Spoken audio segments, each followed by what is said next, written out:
Welcome to Chillin' 101. We hope this video helps. You start by importing your footage and immediately create a duplicate audio track so you always have an untouched backup. Once done, confirm your sequence settings match the clip's frame rate and sample rate to avoid drift. Make sure the duplicate is muted so you can experiment freely. Next, select the clip and open the Essential Sound panel. This gives you the tools to classify and treat the audio quickly. Now classify the audio as dialogue, so Premiere exposes denoise and repair controls. With the audio tagged as dialogue, increase denoise gradually until background hiss falls but dialogue stays natural. Use low reduction values and preview.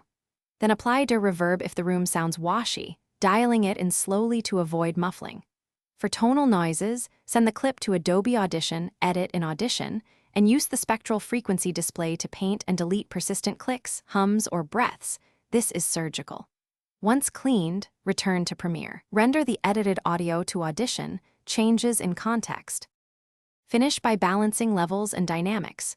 Open the audio track mixer and automate clip gain for problematic phrases, then add a subtle multiband compressor to glue frequencies. Insert a noise gate only if background drops below dialogue reliably, otherwise avoid cutting tails. Once balanced, render audio and watch the video to confirm sync and tonal consistency.